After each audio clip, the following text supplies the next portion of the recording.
Que l'Éternel, notre Dieu, vous bénisse abondamment. Bozolanda biso à travers chaîne Nabino YouTube Joab Ministry TV. Nanzela, il y a émission Dites-nous, Oyezalaka présenté. Et pas il y a arbitre de la presse, arbitre de la communication, Joab Kinkela. Natonde libino bolandi malamu na kati ya émission oyo bozolanda biso depuis Kinshasa, la capitale de la République démocratique du Congo. Mbote na prophète Jephté Matondo depuis Brazzaville, mbote na mon patriarche Josaphat Tedika depuis Kimpese, wapi bisika, direction générale ya communauté, mission évangélique la porte des cieux. Mbote na ba ndeko nyonso ya ba mepok nyonso Mbanzangungu, Lukala, Kimpese, Angola, Chela, Mwanda, Boma, Matadi, Kinshasa, bisika nyonso bozali, mbote na bino pe mbote na ba ndeko nyonso ya centre évangélique Le Chemin vers Jésus-Christ.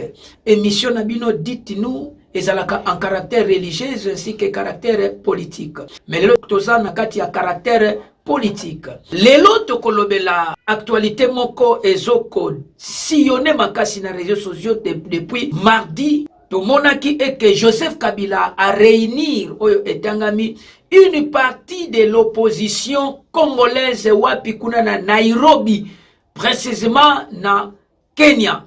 Wapi bisika basalaki conclave wana esangisaki ndambu ya ba opposant. Mena mituni est-ce que ba wana nyonso basalaki na conclave na Nairobi kuna na Kenya, est-ce que bazaba opposant? Moi je ne pense pas que bazaba opposant. Mais tout à l'heure je vous propose de suivre cet élément. Wapi bisika oyo conclave oyo esangisaki ndenge balobaki ke parti ya ba opposant. Mais na kati nango tomonaki absence ya opposant Moïse Katumbi, tomonaki absence ya opposant Martin Fayulu, tomonaki absence ya opposant Delice Sanga, tomonaki absence ya ba opposant oyo penza toyebi baza ba opposant bazalaki te. Tomonaki absence ya opposant Kabundu wa Kabundu azalaki absent. Tozoko tuna, est-ce que wana penza ezalaki conclave ou esangisaki parti opposant? Je ne pense pas. Mais je vous propose de suivre cet élément de conclave que l'ancien président de la République démocratique du Congo, Joseph Kabila Kabange, tokoyako analyser yango après. Mais babengi yango l'opposition congolaise parti na yango. Je vous propose de suivre cela et on se retrouve juste après. Ancien président de la République démocratique du Congo, Joseph Kabila Kabange, est réapparu publiquement entouré de plusieurs personnalités politiques. Seth Kikuni, Matata Ponyo, Nehemi Moulania, Frank Diongo, entre autres, une rencontre qui suscite une curiosité et critiquée dans la classe politique congolaise. Pour certains observateurs, cette réunion n'a rien d'un événement majeur. À lui d'ajouter de grandes absences. Moïse Katumbi, Martin Fayulu et bien d'autres confirment cette absence de cohésion, une opération qui peine encore à parler d'une seule voix. Rappelons qu'il y a peu, le président Félix Tshisekedi s'était dit a ouvert un dialogue national, mais seulement avec ceux qui condamnent l'agression et l'agresseur de la RDC. Entre rapprochement symbolique et méfiance persistante, la sainte politique congolaise semble plus que jamais enquêter des repères et dignité.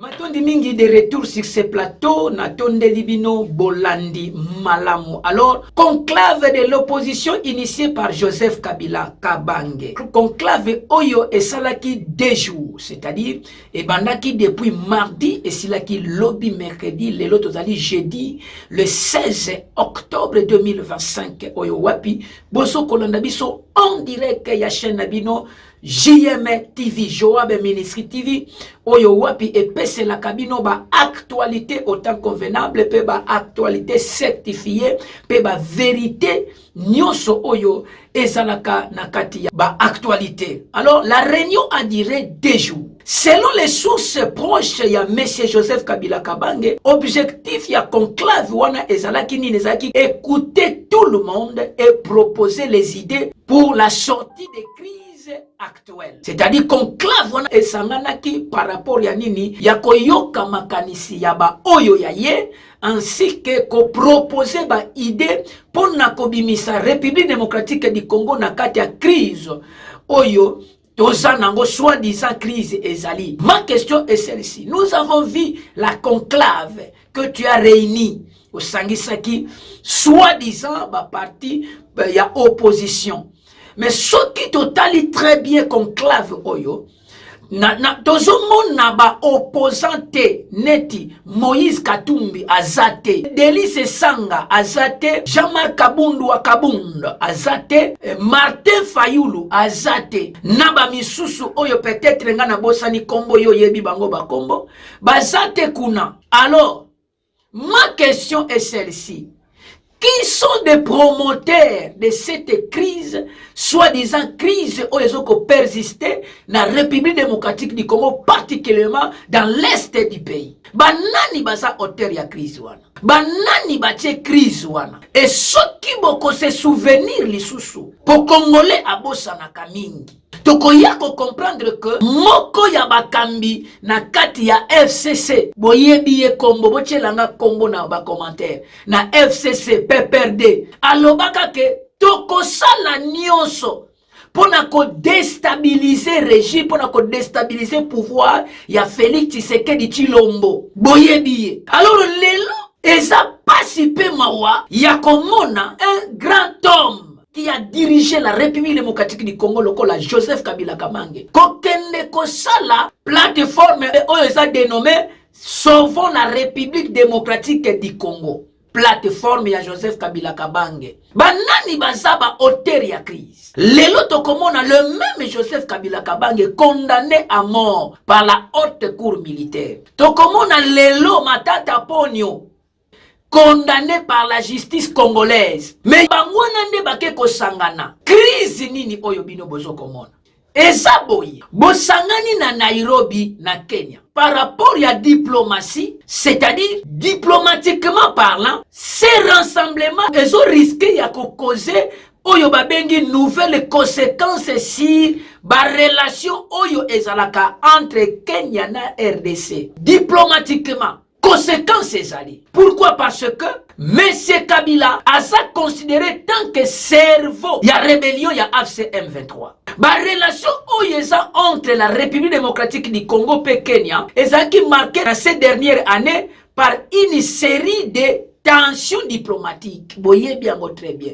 Tensions diplomatiques qui marquent entre RDC et Kenya. Joseph Kabila Kabange a baptisé ce conclave nanini force politique et sociale sur l'avenir du pays.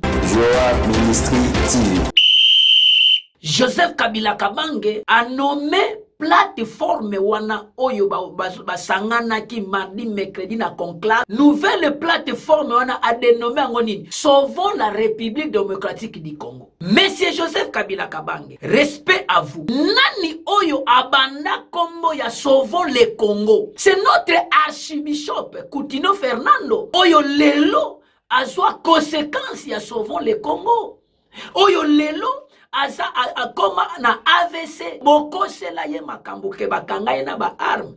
Notre leader ya église de réveil du Congo oya révolutionna ba pasteur lelo ba pasteur bakoma na fonction moko bakoma respecter bakoma propre mutali boso aya na ba veste ba pasteur fo balata ka propre. C'est archibishop Koutino Fernando oya telema loba te Sauvons le Congo na régime ya Kabila entre Félix Tshisekedi pe Joseph Kabila oyo bino boso loba ke non Sauvons le Congo, régime dictatorial.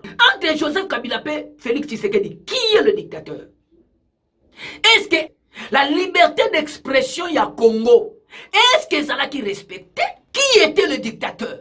Lelo kaka kombo ya mutu oyo kanga, mutu oyo o niokola na prison, archibishop Koutino Fernando, oyo lelo Nzamba sungi mwana na ya komi ministre ya jeunesse oyo nazoko saluer madame Gracia Koutino, madame Gracia Emi Koutino, sali à toi. Tozomona misala oyo zoko sala, tozomona ba initiative ya kitoko, to comprendre que oza entouré na ba conseiller na ba conseillère ya malamu. Sala musala, kanga matoi. Alors lelo kaka sirno wana ya Sauvons la République démocratique du Congo, kaka yangwana Mese Kabila kolata po abimisa plateforme ya sika. Non, non, non, non, non, non. Et puis, na kati wana soki totali très bien asangisaki parti ya ba opposant te mais asangisaki parti na ye PPRD FCC Front commun pour le Congo bango wana nde basanganaki ba oya ye. Je pense que bakane kopesa na ba idée ndenge bako renverser pouvoir en place. Bakane kopesa na ba idée koloba ke bon yo maître na biso osa condamné à mort. Matata Ponyo condamné na justice congolaise. Alors biso nyonso kuna diplomatie oyo Félix abeti Union européenne États-Unis kuna na dowa déjà signature ici salami biso toza ya kokwaya tokosala nini po mutoto bomaye. Est-ce que yango te mituna tozokotu objectif ezalaki ayoka bango pe apesa ba idée pour na sortir ya crise cette kikuni. Alors nazo tourna président de la République démocratique du Congo pour partager lenga yata parti oyo katango ndeko et comme la notre président de la République question oyo tomoni ba allié mususu kuna na Nairobi neti cette kikuni tomoni Frank Diongo sikoyo bango bake ko rejoindre représentant légal ya église ya Corneille Nanga Nabisimwa, il y a M23, représentant légal de l'église, association de malfaiteurs, des criminels, église locale Yananga, représentant légal Otoyoki Joseph Kabila Kabange. Est-ce que nenge bake na conclave wana cette kikuni Frank Diongo, soki José Makila, ainsi de suite. Soki bazongi aw. Yebisa bisonan, réaction na yo chef de l'État kozalani. Réaction ya ba ministre, réaction ya ba député, réaction ya ba honorable, réaction ya peuple congolais. Bon répondre nga na ba commentaire. Et kozala ndenge nini? Proposition nini bozo ko proposer? Solution nini bozui? Na ba oyo bake ko se lié kuna. Parce que les chefs de l'État na forum alobaki nini? Aboyi dialogue te, andimine dialogue. Dialogue national entre Congolais et Congolais. Mais, oyo nyonso alingi dialogue, abandanan ko condamné, agresseur, atanga ye na kombo, nenga na tangi kombo, agresseur, Paul Kagame, l'agresseur de la République démocratique du Congo. Aouti ko tendre main, ke batia kimia, biso to condamné ki président de la République. Discours na yeza discours ya mabe. Ba sortie médiatique belé. Ba te belé ba bimaki na ba sortie médiatique. A humilier Congo. A yokisi Congo soni. Mais aujourd'hui, où en sommes-nous? To pesi chef de l'État raison. Yoka réponse ya Kagame. Et à faire voir na monde que l'agresseur de la République démocratique du Congo, oyo azoluka kimia te. Ezali Kagame, Joseph Kabila Kabange.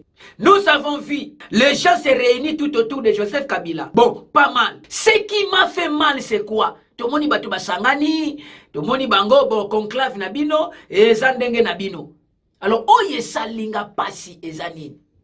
Ba politicien wana, oyo biso to porta en cœur. Oyo to yebi ke baza de père et de mère ya awa. Ba politicien congolais. Neti mutuloko la Frank Diongo. Frank Diongo. Alors, Bolanda Frank Diongo na 2016. Azo remercier président de la République Félix Tshisekedi Tshilombo. Na ndenge abimisi ye na prison. Makambu nini oyo Frank Diongo alobelaka Joseph Kabila Kabange na 2016. Je vous propose de suivre cet élément. Ya Frank Diongo. Oyo lelo. Kaka le meme mutu oyo fingaki. Kaka le meme mutu oyo tretaki. Oyo ozoke neko samba na basonde. Na basonde na se ya maladi. Lelo. Yo yeyo zo pesa yembote. Yo yeyo na conclave, soi-disant conclave. Pona kobimisa RDC na crise. Banani baza ba hauteur ya crise wana. Suivons cet élément de Frank Diongo, Natangwa Bimaki na prison, et on se retrouve juste après. Joa Ministry TV.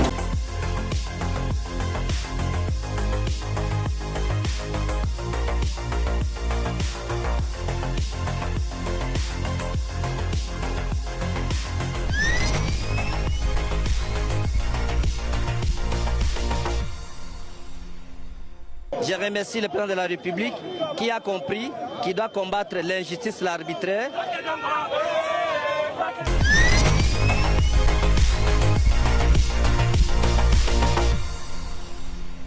Joa Ministry TV. Maintenant, de retour sur ce plateau, je crois bien que Bouti Kolanda, Franck Diongo. Je remercie le président de la République. Le président de la République a compris qu'il va combattre l'injustice arbitraire. Je remercie le président de la République qui a compris qu'il doit combattre l'injustice arbitraire. Oye salaki posé par rapport na ye. Na nenga bimisie na prison. Franck Diongo, vidéo ya mwana. Maintenant, entre Joseph Kabila ainsi que Félix Tshisekedi, nani oyo azoko tia injustice arbitraire? Kaka mutu oyo kondanaki ke azo tia injustice arbitraire. Kaka ye onozuke ko se lié na ye. Franck Diongo.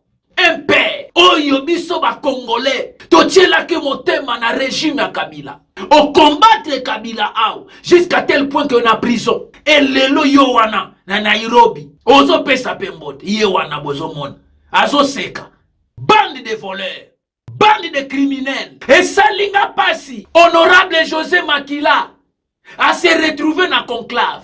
Oro kakaye José Makila, José Makila, la opposition na régime ya Kabila, baso ko affronter régime ya Kabila kweya. Azo lobake, quelqu'un qui achète les armes pour tuer son peuple. Azo yebisa ba Congolais que l'ennemi du peuple congolais c'est Joseph Kabila Kabange, José Makila. Et comme singai, ake ko s'allier na le président ya église de tuer Nanga, AFC M23, Joseph Kabila Kabange. Alors je vous propose de suivre encore les lots tozo rappeler bino kaka peuple congolais. Boye ba makambo oyo ute ko sala. Pe conclave ango fouin na fouin. Et l'autre de mon côté. Peuple congolais a causé les sous manipulé te. Et si maye le fungwami fouin na fouin. Tobange loko mon côté na ba conclave na bino nezanga mutuna makolo. Awa okitaki na Goma Joseph Kabila Kabange, okitaki na Goma awa na kati ya République démocratique du Congo. Osalaki ni na ba consultation na yo fouin na fouin. Osuki wapi? Okotaki na ba acclamation me obimi na kobatama. Ozo yoka na lisusu te. Échec ya consultation na Goma. E bongo sikoyo na mboka bapaya na Nairobi kuna na Kenya. Tobanga nini? Peuple congolais telema. Nioka soko moni ye, esi akufa na ye, mais soko tali po na ye, okanisa kasa na bomo azoko intimide. Esi bakufi, esi bakundami. AFC ye wana uti ko signer na gouvernement congolais ba signer déjà pour la paix. Suivons cet élément, il y a José Makila, honorable, intellectuel, oyo fwa tangi sabiso, na ba ne passé, à la kisibiso ennemi à République démocratique du Congo. Mais lelo a changé. Kaka ennemi ya lobby, o lakisa biso ennemi ya Congo, c'est Joseph Kabila Kabanga, zo boma peuple. Mais kaka lelo yope, o lingo lakisa biso ke mutu oye sengeli ya kolongo la crise. Mutu oye sengeli aya kobimisa peuple congolais na kata esclavagisme. Nde Kabila. Oyo moko loba keke, la fois passée, les années passées, qui a ennemi à Congo. Kaka lelo yope, José Makila. Un père, un intello.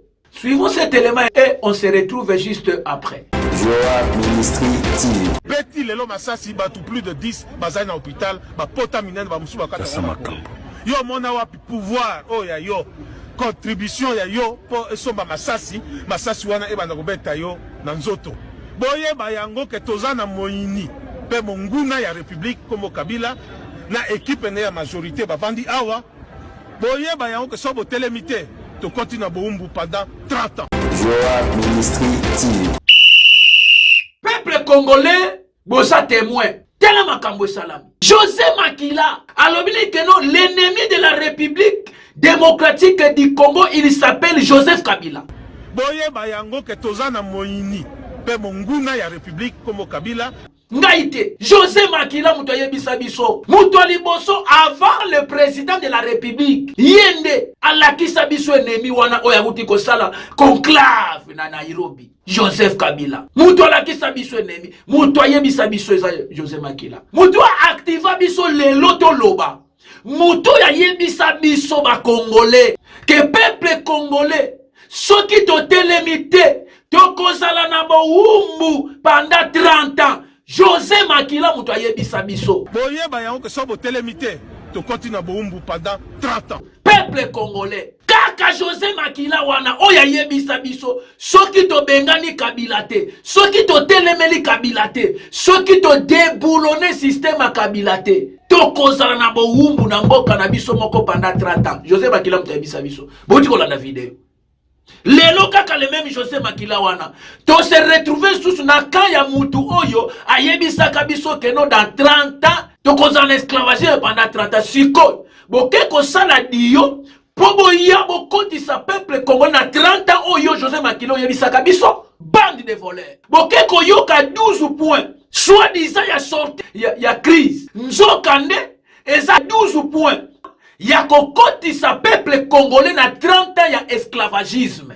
Voilà conclave oyo José Makila yebisa kabiso ke 30 ans tokota na boum ya mwana diyo wana basali diyo wana na Nairobi po bazwa ba technique ba idée ndenge nini bakoya kokota peuple congolais na 30 ans ya esclavagisme. Ce n'est pas moi. Peuple congolais, AFCM 23, Joseph Kabila Kabange aza condamné à mort. Na yebite technique nini oyo akocha en place pour aya ko renverser régime en place pour puis ye azonga. Na yebite idée nini bazanango. Peuple congolais, moi je propose ceci. Congo est comme déjà na point ya koyamba na totalité liberté na ye. Peuple congolais bisika nyoso oyo zali. Telema kota na ngambu ya Congo. Toza wana pona individuité. Joa Ministry TV. Na totalité liberté na ye. Peuple congolais bisika nyoso oyo zali. Telema kota na ngambu ya Congo. Toza wana pona individuité. Félix Tshisekedi Tshilombo oyaza président en fonction passera. La Bible dit ceci: si mon peuple sur qui invoque mon nom s'humilie et cherche ma face, je guérirai son pays. Wana sikona kena ngambu ya basali ya nzambe. Basali ya nzambe, prions pour le Congo.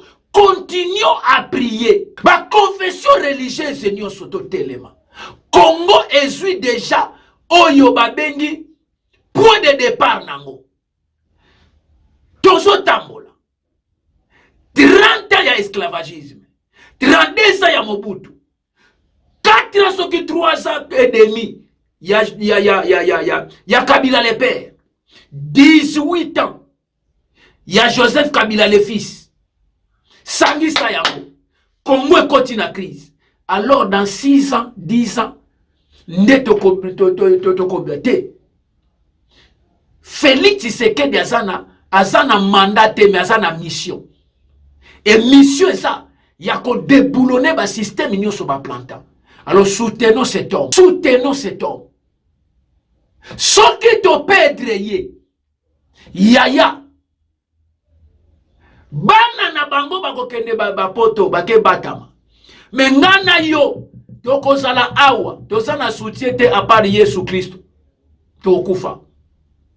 Voilà pourquoi peuple congolais telema ndenge ba opposant oyo ba kei kuna ba yebisa biso ke soki to telemite to kokota na boumbu pendant 30 ans to zwa kaka iloba o to telema to chasser mungunya et to za na ngambu ya Congo nde bénédiction ya Nzambe ekozali ko na biso matondi mingi na bande konyoso balandaki biso na pesi mbote na Jefté Matondo prophète depuis Brazzaville na pesi mbote na honorable Mbengele couple Mbengele na pesi mbote na couple Saka na pesi mbote na famille les chemins vers Jésus-Christ na pesi mbote na bana nzambe nyoso na pesi mbote na ba compatriotes pe bande konyoso balandaka biso partout dans le monde. Matondi mingi merci na mon frère Trésor bisiko zali nzamba ngolu apambola yo matondi mingi. Quant à moi, je vous dis, restez toujours branchés sur notre chaîne GM TV. Vous ne serez jamais déçus.